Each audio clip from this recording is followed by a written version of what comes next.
right, friends, Greg Kokel here, the host of your show. I've got a guest here I want to tell you about in just a moment.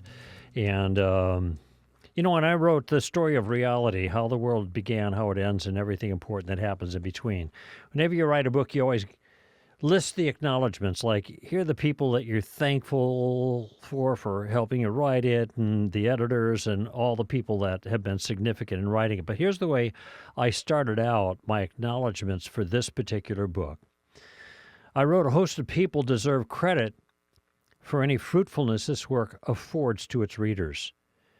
Many will note the influence of three authors, remarkably capable Christian thinkers who've had a profound impact on my thinking as a Christian and therefore on this work and on my life. And then I list them. The first is C.S. Lewis. The second is Francis Schaeffer. And the third is my guest today, a man who has, he has influenced me more as a Christian thinker than anyone else I can even imagine in my 50 years now as a follower of Jesus of Nazareth. He's the distinguished professor of philosophy at Talbot School of Theology, author or contributor to more than 95 books, 100 articles in journals. Of course, I'm talking about none other than J.P. Moreland. Jay, what a treat it is to have you on board with me today. Well, Greg, I love you so much. It's just always good to be with you and work together. Well, I'm looking at this little bio clip here about the new book that you have that we're going to be talking about. It says that you were, in 2022, were selected by the best schools as one of the 50 most influential living philosophers in the world. And I hope you stay on that list of living influential philosophers for a long time. But you and I are starting to push the end of our program here, aren't we, a little bit? Well, I can tell I'm sliding for home, that's for sure.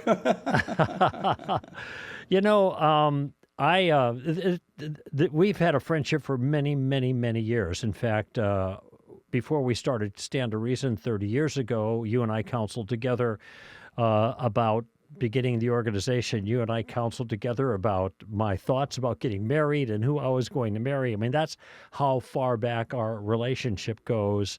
But I remember a conversation that we had. This isn't related to the book. We'll get to that in a moment. But we actually had it with I don't know if you recall this, and about 12 years ago, maybe 2011 or 2012, you and I and Frank Beckwith and Craig Hazen and Bill Craig were in Turlock, California at some kind of event, and we were all having dinner there. We drove there in a van, and we were enjoying dinner and talking, and we were reflecting on those people that were important to us when we were kind of all pups during the Jesus movement way back when. And you were with Crusade that time, and Bill Craig was with Crusade at the time, and I don't know where Hazen was or Beckwith, but we were all fairly young Christians, and we had learned from some other people like Norm Geisler and Josh McDowell and John Montgomery and Francis Schaeffer, and there weren't many people back then. And I remember you, as we were reflecting on the people that we owed so much to help us to kind of get into play, that you were cheering us on, and you were saying to our little band of brothers there, look at brothers, we only got another 10 or 15 more years. That's it. Let's just finish well. Let's just keep going forward. And here we are, almost 15 years later, and we're still in play, aren't we, brother? Well, we sure are. And I'll tell you, I just want to finish well, and I want to die well, and not embarrass the Lord. So, it's kind of amazing, but we are still going. And I guess it's because, in my mind, there's no other game in town. This is the big deal right here. Yeah, that reminds me of Peter's comment there at the end of John chapter 6, when Jesus had some pretty hard words for the audience, as the bread of life discourse, and a lot of people left, and he asked the disciples, okay, you're going to go? And Peter, speaking for him, says, well, where are we going to go? You have the words. Doesn't mean it's easy, right? Right.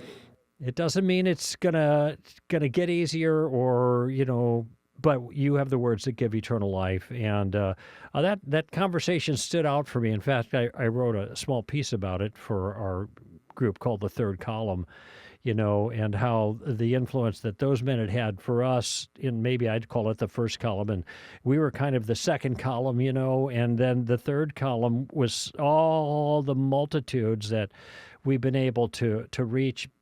And with your wonderful program, MA Phil program, I remember your goal there when I started in 1993, that MA Phil program. It took me a long time to graduate. You guys are so patient with me. Oh, no. 13 years. But your goal was to graduate 100 students from your program that ended up getting PhDs and began having a powerful impact in the world. Whatever became of that particular goal?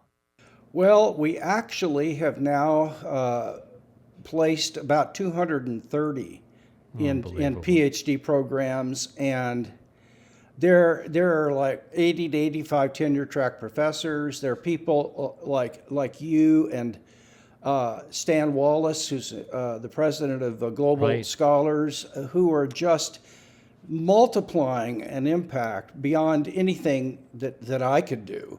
And I think when you multiply yourself, and it just makes sense. And so God has blessed what we've been doing. I think one of the reasons, Greg, is that we are faithful to the Scriptures, and we're solid, historic, inerrantist Christians. And we really haven't veered from that original commitment and vision.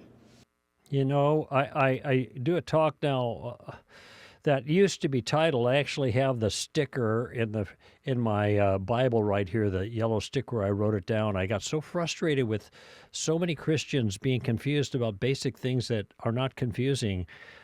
It ought not to be confusing. I just wrote down, faithfulness is not theologically complicated. Right.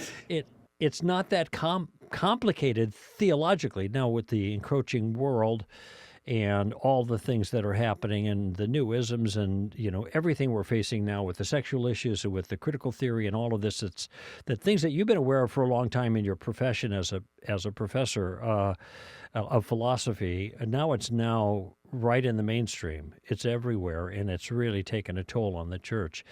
Why is it now that you are closing, a big segment of your life with your magnum opus titled The Substance of Consciousness, a comprehensive defense of contemporary substance dualism, which for a lot of people, they're not sure what that means, but I'll tell you simply, JP is defending the existence of the soul.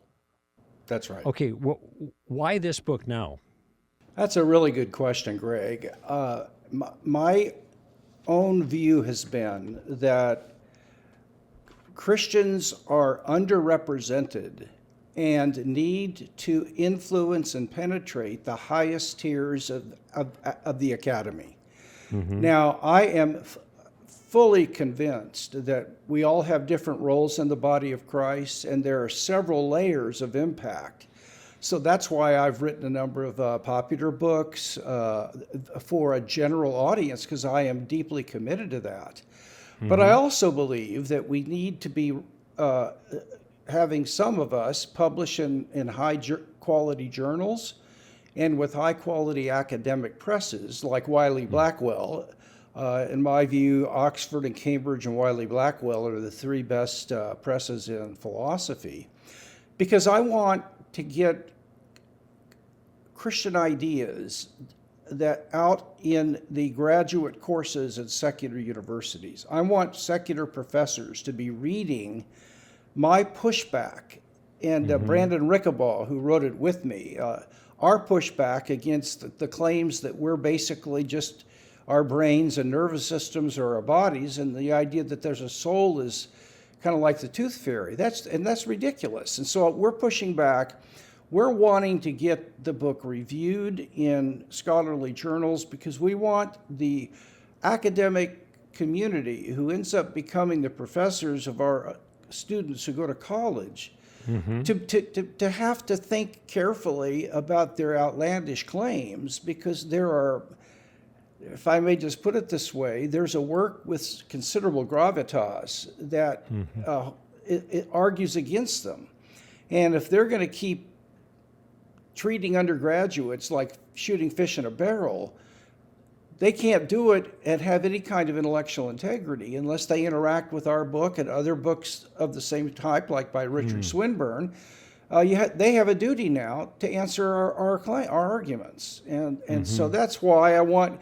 Plus, it makes Christians, I think, feel proud and confident if they can see a Bill Craig who is able to interact at the highest level academically, and that just elevates the confidence of the community. They say, "Well, that person speaks for me." And that sort of thing. And I just felt like that was a need. Well, you worked with Bill on the philosophic foundations of Christian worldview, and it's one of the places where you wrote quite a bit about the soul and expanded the foundation for a lot of people who are geared towards that way of thinking about Christianity. It's not for everybody, but that's, I think, that particular book, it fits what you just described, Jay. That we can look to our people and say, well, maybe I don't know how to answer that, but we've got people who've done the deep dive and that are respectable people and that have status and gravitas, to use your word, in the field and have provided an answer. And actually, this is one of the reasons I was motivated to start Stand to Reason. It was right when I was starting the MA Phil program.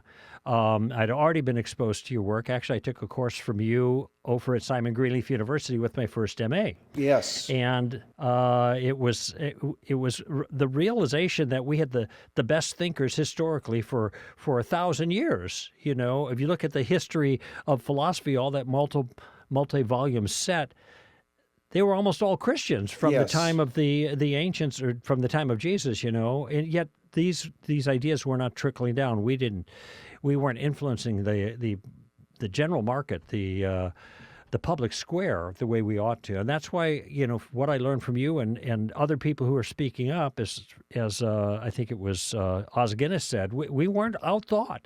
We were just not there when the thinking was being done. Wow. Well, Greg, I think that you have raised the bar among people who minister to college students, people who are they read and they think. You have raised the bar as to what Christian apologetics and Christian philosophy means for hundreds of thousands of people. And I think that I just want to compliment you on that, because you and your ministry is known for excellence of quality. Whenever your ministry does something, they do it well and they do it honestly. I mean, you take questions, and if you don't know the answer, you say so. I do the same thing. But I want to thank you for what you've done in maintaining a ministry of integrity and maintaining a ministry that, while it reaches a mass audience, it is integrous and it is marked with excellence. Thank you so much for that. Well, the old saying, you stand on the shoulders of those who came before, and I've been standing on your shoulders for a long time. In fact, I think I've mentioned this to you before. I don't actually know where you end and I begin sometimes when I'm talking about things. Did J.P. Moreland say that, or did I make that up, or I don't know. But I'm saying it now, so I'm going to take credit for it. No, that's right. That kind of thing. But one of the areas, of course, that you've had the deepest influence on my own thinking, given the academic environment that we came to know each other in over at Talbot, and the magnificent MA Phil program there. There's nothing like it.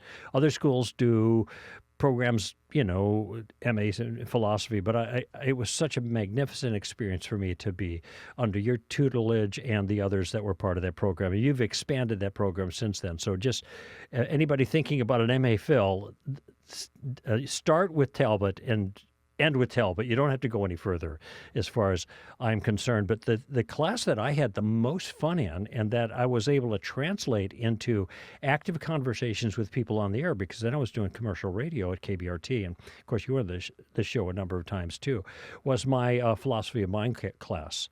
the whole class about the soul. And I wonder if you could kind of introduce our discussion about this issue by talking about the significance of the discussion for Christians. Well, there is a view of the world that's in the drinking water now in Western culture, and people don't even know it's influenced them, and it's philosophical naturalism. Now, postmodernism is also having an impact, but I think that the fundamental one is a naturalist view of the world, which says basically that the physical world is all there is, was, or ever will be. And really the only, or at least the very best way of knowing reality is through the hard sciences, physics, chemistry, geology, neuroscience, and so on. And everything else is sort of maybe your opinion or what you'd like to be true, but you can't really know that it's true. And so Christians have retreated. They've accepted that. And the authority that the doctor has is so much greater than the authority the pastor has, because the doctor actually knows something. The pastor understands the rules of the Kiwanis Club or the First Baptist Church, but they're not true for everybody, and they're his truth, that sort of thing.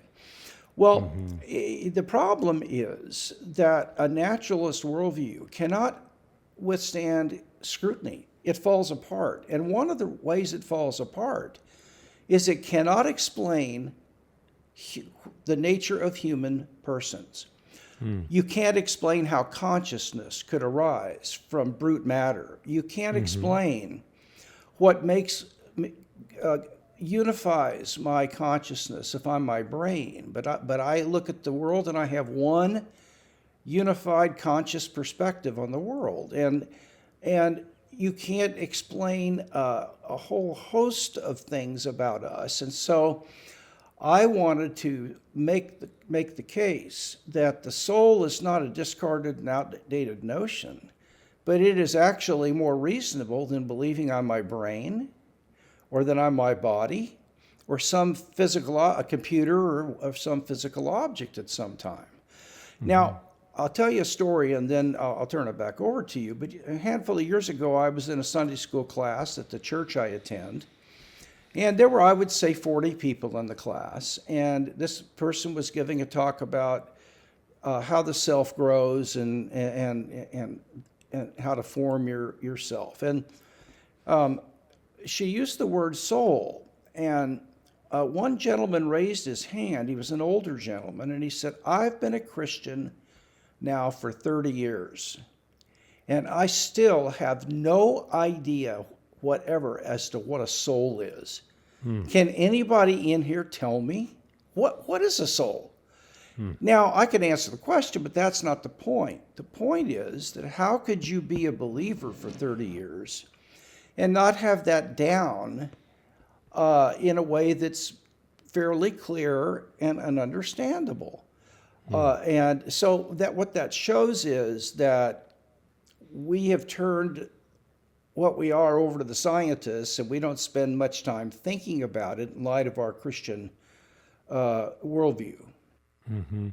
Well, I remember you saying once when they have these shootings at schools, these terrible things that happen, that if they want someone to bring comfort, they bring the pastor. If they want someone to help understand what went on, they bring the psychiatrist in. And this is the dichotomy that you're talking about. That's right, exactly right.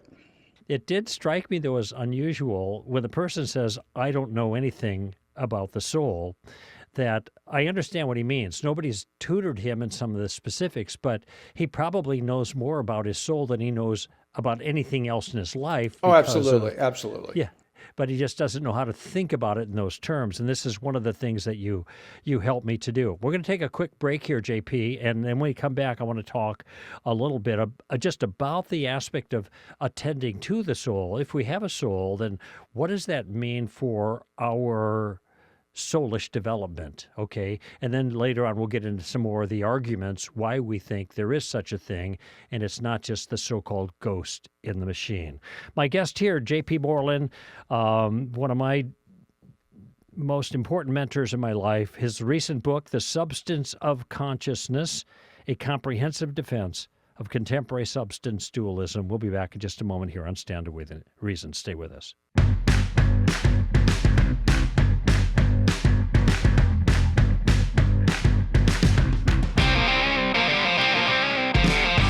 All right, talking now with J.P. Moreland, the distinguished professor from Talbot University, my dear friend, one of my most important mentors in my life, certainly in terms of me as a thinking Christian. The book he's just recently come out. When was this released, J.P.? It was released in November of 2023. Okay, so it's been out a few months. The Substance of Consciousness, A Comprehensive Defense of Contemporary Substance Dualism. Now, it's a mouthful, and the book is meant to address the highest levels of the academy on issues that are being discussed at the highest levels of the academy, and we just talked about the importance of that.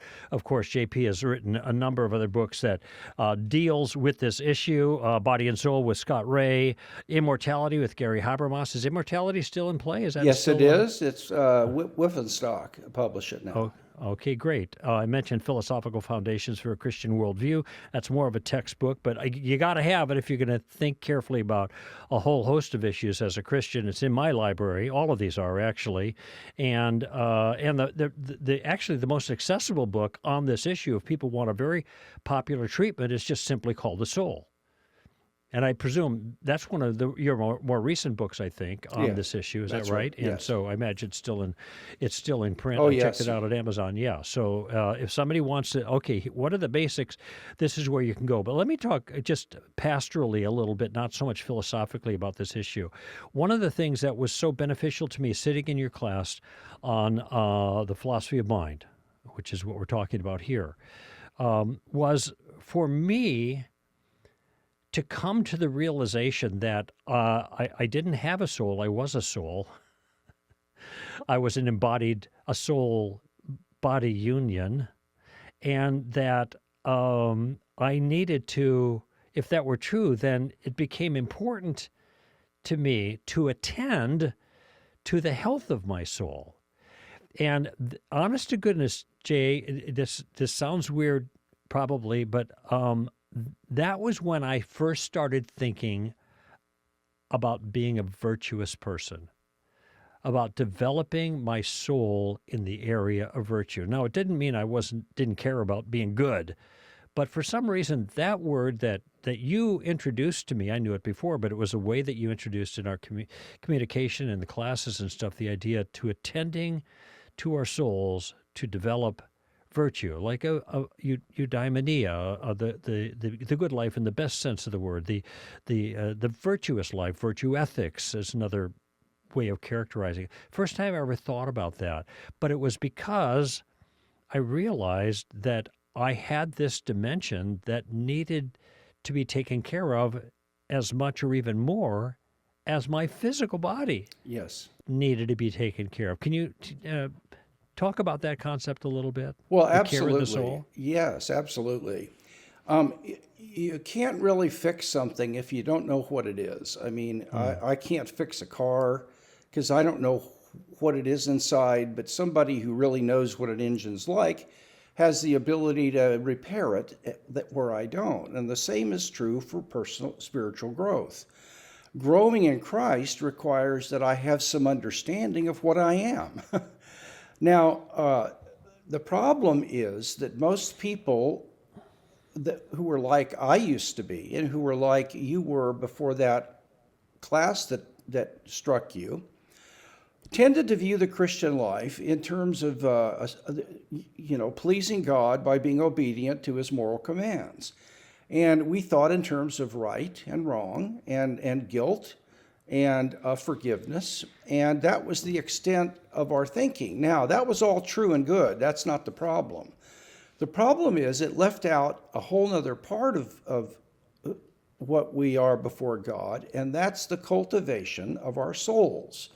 And when you start thinking about that, then you start thinking about things like virtues and learning to flourish and thrive as the human person God made us to be. And there are ways to thrive and ways not to thrive. And so virtues are characteristics that are things like kindness or courage or truthfulness and honesty. Those are things that if you cultivate those, and those will require you taking certain practices on, but if you do that, then you will become formed in dependence on the Holy Spirit, which means I don't do this alone. I always ask for His help to give me strength to go further than I could on my own. But you end up actually increasingly embodying the fruit of the Spirit, which if you've looked at that list, who in the world would not want that? You know, who wouldn't want a dad to look like that, or, you know, one of your best friends to be that way? And so when you learn about the soul, I'll just say very simply, the soul is as an immaterial individual thing that contains consciousness and animates the body. So it enlivens the body. If you take the soul out of the body, it's a corpse now. It's not a living body. So the soul is what contains your consciousness and not your brain, although they interact and affect one another. So cultivating my beliefs and what I think about, how I engage in self-talk when it's negative, and that's controlling my thoughts that are in my soul, my desires, and learning to cultivate some desires and trying to lay aside others. All of those are ways of cultivating the strength and godliness of your soulish dimension. And the result is that not only do you thrive, but you become the kind of person that is so pleasing to God. And he loves when we grow like that. And so that is the gist of how the soul relates to what you're talking about. Knowing we have a soul raises the question, well, how do you grow one? I mean, what do I do to make this thing grow, you know? And that's the right question. I think often about this passage, and in fact, I read it the other night in 1 Timothy, where Paul says, a physical exercise profits a little, all right? There's some profit. But godliness is a means of great gain, for it holds a promise not just for this life, but also for the life to come. And that verse reminds me of something that I attribute to you. I'm not sure if you've said this a bunch and you'll recognize it, or you said it once and it stood out for me. I'll claim it. Okay, you can claim it. And what you said was, and this was a transformative concept for me, especially as you walk this life and face the challenges that God allows you to face in this life. 50 years for me as a Christian have been a very challenging 50 years. Satisfactions, fulfillments, but lots of challenge. Yes. Lots of heartache, lots of difficulty. And I'm not trying to be model, and I think this is true for every person who walks this path, including you. And you bet. But what you said was that this life is a place where God makes us fit to spend eternity with Him. Does that sound familiar to you? Yes, it does. And you see, people wonder why there's a hell, and there are a lot of reasons for that. For example, the demands of justice and the violation of God's holiness. But one of the reasons that there is a hell, and Dallas Willard put it this way, is he said, nobody will go to hell. Everyone will be in heaven who can stand it. And what he meant was that some people don't like God, and they don't want to be. Don't want to be around him, and they don't like what he stands for. And so those people are day by day cultivating a path where they're hardening their hearts and becoming less and less like God intended us to be. But those of us who are seeking to grow, and we all have a long way to go, and we all know that it's 3 steps forward and 2 back. But at least our aim is to continue to make progress while we have life. we are becoming more and more suitable for a place like the afterlife. Now, I'm not suggesting that this earns it for us.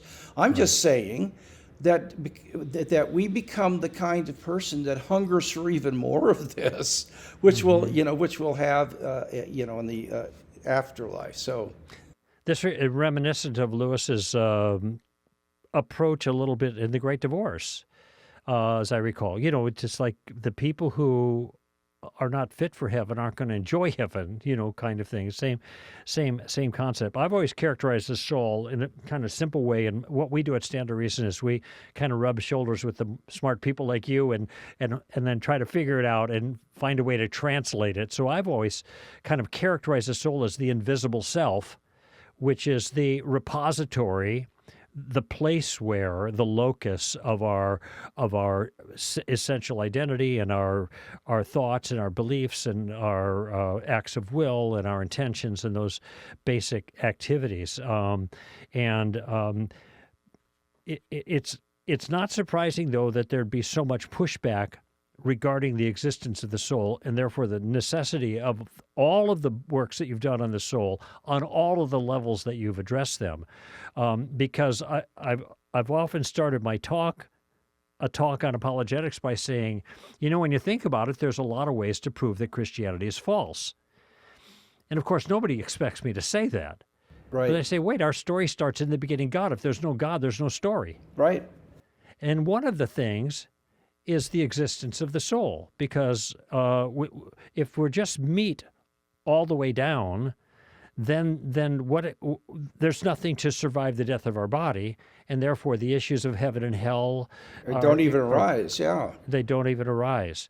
Now, what do you make of people like Nancy Murphy, who over at Fuller, who's a Christian physicalist, who thinks we are meat all the way down, as it were, but still there's a place for us in the resurrection? How does that work? Because some people encounter that. Well, I've actually debated some Christians who hold this view, and they believe that science has pretty much shown that we're our brains and that we're not souls. That is completely false, by the way. That is not true. But that's given that they hold that. In my opinion, they want to be respected by their academic peers rather than by the Christian community and the scriptures. So they end up concluding that when you die, you either go out of existence, and then at the general resurrection, when Christ comes back in the final way, we are recreated ex nihilo, out of nothing. And there's a huge time gap between our death and our coming alive again as bodies, living bodies. But it will seem to us as if it was the next instant. So the thief on the cross, Jesus isn't really saying you're going to be with me in paradise this day.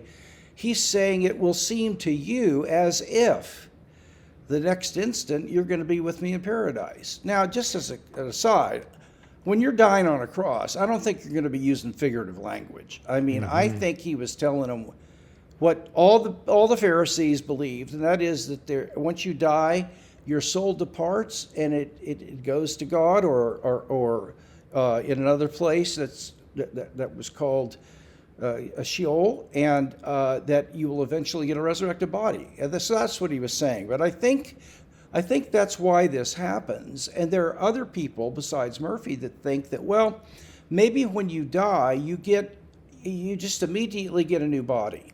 Now, the problem with that is, if I'm my body right now and I get a new one, how is that me? I mean, it seems to me like a person has one set of clothes and they take them off and get a new set of clothes, and it's still me because I'm the one that wears these clothes and now wears those. But if I'm the clothes, then if there's a new set of clothes, that ain't me, brother. And so there are problems there. Well, I just had another thought, too, in the first characterization of the idea that, even though there's a gap of time, the phrase you use, it seems to us or it seems to you that no time has passed. Even the phrase presumes a continuity of the self, Well, right? yes. That I go to sleep and I wake up. It's still me that's doing these things. But on this view, when the body dies, the individual, the entire individual, Yes. ceases to exist. Yes, yes. So there's no continuity that you No. can seem like it used to be. Whatever. No, I agree I guess- completely. I mean, unless it's just in the new individual that's created ex nihilo, he has a built-in conscious awareness of a self that he never was. Well, that's misleading, isn't it? God creates us in a misleading way. I debated a New Testament scholar named Middleton at Trinity Evangelical Divinity School 7 or 8 years ago. I don't remember. It's online. And he was a New Testament scholar and a Christian physicalist. And so the debate went pretty well, honestly. But I said, well, what do you do with people that die? What happens? And then he said, well, they go out of existence, and then God recreates them, like you just said, in the general resurrection. And I said, well, listen, what is it about that new created individual that makes that individual me? I mean, how can that possibly be me, as opposed to maybe a look-alike? And here's what he said to me, and this is online. He said, well, I have found in my pastoral ministry that people who ask questions like that are using them as smoke screens, because they don't want, that's not their real issue. Is a deep spiritual issue, and it's just an intellectual smokescreen. And I said, with all due respect, sir, we are at an academic institution right now, and we are discussing this among academics. The audience is filled with professors and graduate students. And I happen to know, out of 50 years of working with university students, that there are people that actually wonder about this. Right. And it's our responsibility, on pain of derelict of our duty as academics, to answer their questions. And I believe that what you're saying here is abrogating your responsibility to honest people who've got genuine questions. Well, even that he would bring up the kind of the parry that, well, this is a spiritual issue. Wait, a what? A spiritual issue? I don't even know what that means in the context of physicalism. I don't either. What? See, because he's referring to a realm that the individual person doesn't seem to participate in because they're physical, and that's it. Anyway, so thank you for clarifying some of that. A lot more we could talk about there. I wondered if you could just give us, and there's a host of rationales that you give in all of your books, and go in the deepest dive in the substance of consciousness. Your most recent, basically your magnum opus on the soul and substance dualism. But can you give us, what would be two of the most accessible kind of ways of arguing in favor of the soul? Well, the first one is that we human persons cannot be divided, and we cannot exist as a percentage of ourselves. Now, let me explain. If you have a table, you could cut a third of it off and burn it, and the table would exist as 2/3 of the original table. Or you could split it down the middle. And any material object, you could cut it in half, or you could shave a portion off until it got down to, say, 80% of the original object. But we're not like that. We're all or nothing things. I'm either a person or I'm not a person. There's no sense to me being an 80% person.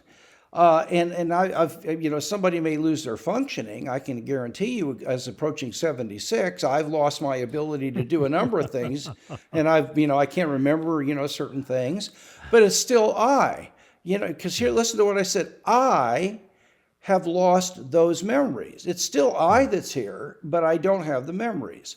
Now in operations, Greg, they have taken out 55% or more of the brain, and there's only 45% of the brain left. There is a syndrome called Dandy-Walker's syndrome. People ought to look it up. I've seen an x-ray of a person who has this in their brain. They have, are you ready? 10% of a brain. There is about a quarter of an inch lining of brain tissue that goes inside their skull. And the rest, go ahead. I was just going to say, you and I have met some undergraduates like Well, that, I too. certainly have, and but that's a horse of a completely different color. But what's inside the skull is 90% sac of just fluid. Now these people function. They get married. They go to work. They function 80% or so like the rest of us. And the person who loses 55% of their brain, they're not a 45% of a person anymore. There's just no, so we're not capable of existing as a percentage, but our brains and bodies are.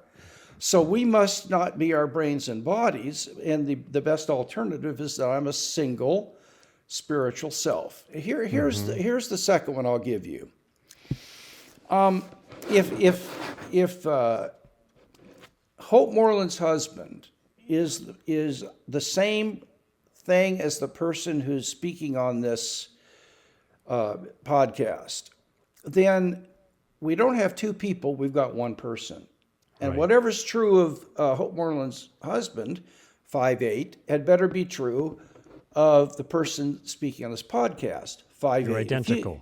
We're identical. There's no two. I actually, Hope Moreland's husband is the person who's speaking here. Well, what that means is if there's anything true of one of those things that's not true of the other, or even if there's something true of one, or excuse me, if there's something that could possibly be true of one that couldn't possibly be true of the other, even though they're not true right now. Say, for example, I'm 5'7", but I could have been 5'9", but this other object that we're talking about, let's just say it's a tree stump, and it's not even possible for it to be 5'9" as a stump. Well, then they can't be the same thing. So here's the point.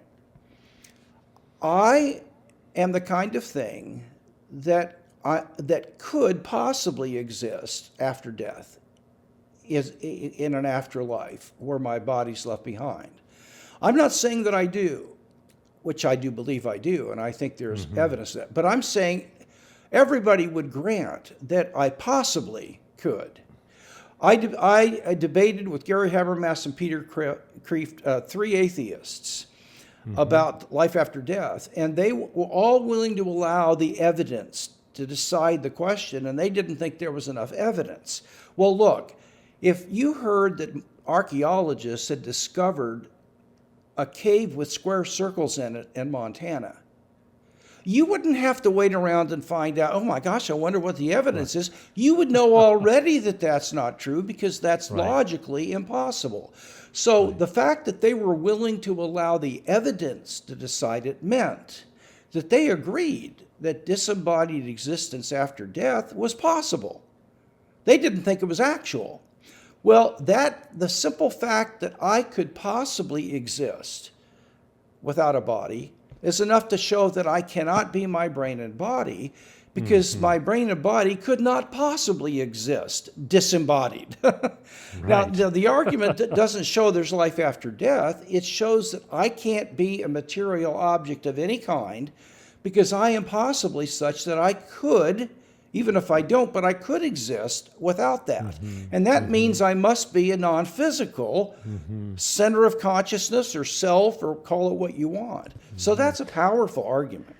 I remember getting into discussions with people who would call me at KBRT. I was in the program going through this material, thinking about it, and they would be arguing with me against the existence of the soul, atheists. And they would say, well, no. Well, I said, what about your thoughts? And they would say, well, I can't even remember exactly how the conversation went, but what happened is I would ask them about some obviously immaterial aspect of their conscious experience, and I would ask if it had physical qualities? Did it extend in space? Did it have weight? Did it respond to the laws of physics and chemistry and stuff like that? And they said no, but and I said, well, then it can't be physical, right? So whatever your thoughts are, they're not physical because they don't have physical qualities. And this is an application of the concept that you're describing about what's called the law of identity, you know, and it must be something different because it has different qualities. I often will do this exercise, and I don't know, remind me if I got this from you, because I could be happy to give you credit for it, but I invite an audience to close their eyes, and all I'm trying to do now is to shake them out of their materialism, right? Close your eyes. Imagine your mother doing a chore, maybe working at a computer or doing dishes, or I can't say doing dishes anymore, can I? Leading the chair as chairman of the board, or whatever you want to call it. Okay, so what color blouse is she wearing? That's what the question. And then I ask everybody, open your eyes, now you tell me. And then they give me all these colors. I said, okay, great. You saw your mother with this color blouse, right? Where was that? Where was that what you saw? You saw it well enough to be able to describe the color and the circumstances. I'll tell you one place it wasn't in your brain. Because if I cracked your brain open, your mom wouldn't be sitting there doing dishes, right? So and it also shows that colors are not wavelengths of light because there's no light in your brain, but you still could see the colors. And what I suggest is you can experience all 5 of the senses. You can smell a rose, you can feel fur, you can hear Beethoven's Fifth. See, when I say that, I know people just heard da da da da, you know. But all of those things, they're not as vivid as the actual sensory experience, but we can experience those things in our mind's eye, or in our mind, as it were. And wherever that was, it wasn't physical. It was happening in the non-physical space that your own conscious awareness occupies. Now, people don't know what to do with that. They think it's a trick, but it's not. It's not a trick. It's not a trick. Did I get that from you? I don't think so, but it's a good argument. I've heard the argument. I love it. Yeah. But years ago we had a man who may be one of the top 5 experts in the world on memory. He's a professor of psychology at UC Santa Barbara, and this guy's published. It makes you sick when you look at his publications. Well, he came and lectured on memory to a group of about 20 of us professors.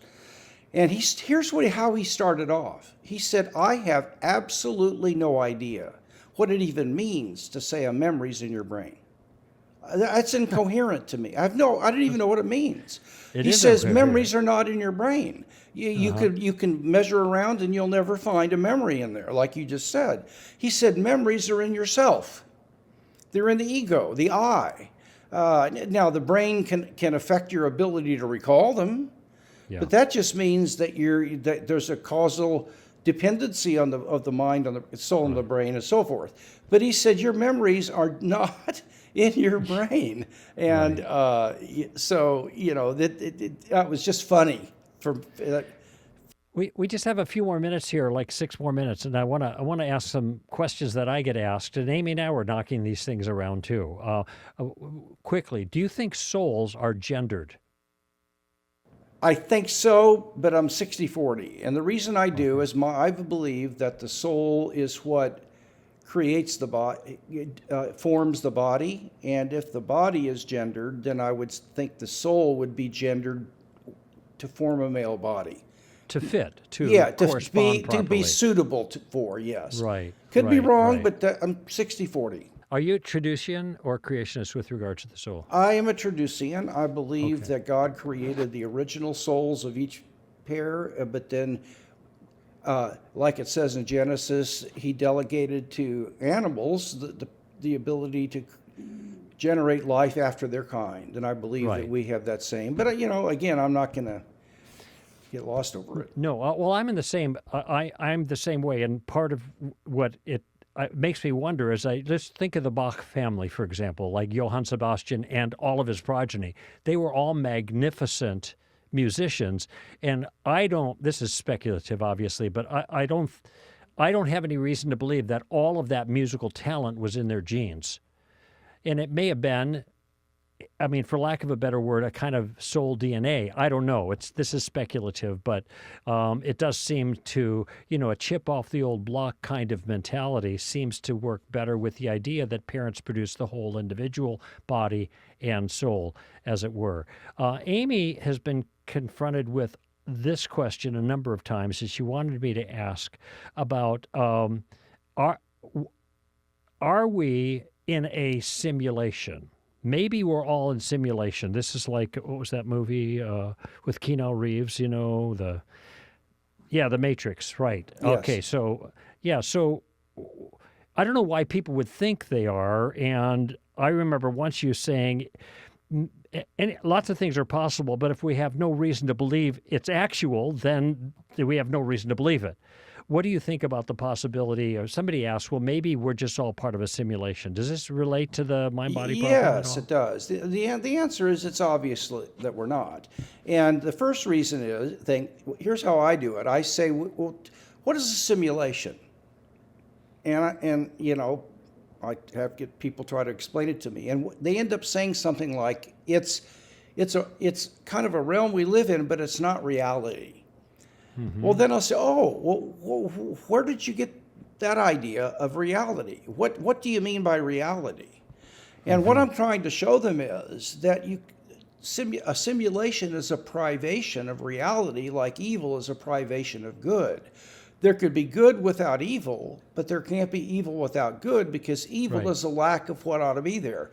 There could be a reality without a simulation, but you can't have a simulation without reality, because its very nature as a simulation means it is a privation of being real. Mm-hmm. It's not real. And so what I try to show is the fact that you are calling this a simulation means you're acknowledging that there is a reality and it falls short of it. Good point. So here's another one, and this has to do with artificial intelligence and the soul, the question of the soul. I guess there's a lot of people now that AI is just exploding in its significance and its capabilities, and some of it's actually quite scary to me. Yes. I have but pushback, and people have said, what happens when a machine becomes conscious? Will that be proof to you that human beings don't have a soul? Now, I have a comeback to that, but I'm curious what your response is. Well, if a machine became conscious, that would not prove I don't have a soul. It would prove it does have a soul, because there are no ownerless states of consciousness. I mean, nobody says, well, wait a minute, there's a pain floating around the room, but it doesn't belong to anybody. Or there's a thought that just happened, but it wasn't anybody's. Mm-hmm. Pains always belong to someone. And so mental states are always they belong to a self. They can't exist independently. So if a machine could become conscious, their conscious states would have to belong to a self. It could belong to a scattered group of physical parts. Yeah, that's the same answer that I gave, so maybe I got it from you way back when. But this is exactly what people already believe, physicalists believe about human beings, that we are machines made of meat. That's exactly that right. happen to be conscious, which they can't make any sense out of. Right, that's exactly right. Daniel Dennett says consciousness is an illusion, yeah. which strikes me so because an illusion. What is an illusion? Isn't that when your consciousness is being appeared to you in a false fashion? You've got to be conscious to have an illusion. So, what is the illusion of consciousness? What is having that illusion? Exactly. Kind of well, that's right. So it's a radically self-refuting. There are so many things here. Well, we didn't even got about a minute to go here. We didn't even get to NDEs, near-death experiences, and some people make more of those things than I think are legitimate given the evidence. But it strikes me that bare minimum, the preponderance of near-death experiences, the particular elements like remote viewing, demonstrate there's got to be an immaterial self that can separate it, be distinguished from the physical body. Is that a fair conclusion? I'd be with you. I'd be exactly what you just said. because some of these stories are in question, but it just seemed like the longer we go, and your book with Gary Habermas, Immortality, that's his more specialty, and he Right. goes into more detail there. But some of these things are just. I remember you sitting at ETS right next to Nancy Murphy, raising a question with her about an NDE, and she completely just waved you off because the illustration was so completely powerful. Yes. But the person who went down the hall, so to speak, and saw the nurse drop the baby Yeah. and injure the baby. That's exactly right. And that's documented. It's in the medical record. I mean, so this is medically verified. Yeah. So it's hard to jump from there to the reality of an afterlife, an extended afterlife, but certainly that the self can be Yes. separated from the body. That's demonstrated clearly by NDAs. Jay, what a treat to be with you today. Thank you for spending some time. I know you've had a pretty complicated schedule in a lot of ways recently. It's so sweet to be with you today. Love you, my brother. It's always a privilege. The book is The Substance of Consciousness, just one more added to a whole series of books. If you want the thumbnail sketch, get the book, The Soul. That will do you well. It's available on Amazon.com. Greg Kokel here for Stand to Reason. Go out and give them heaven, my friends. Bye-bye now.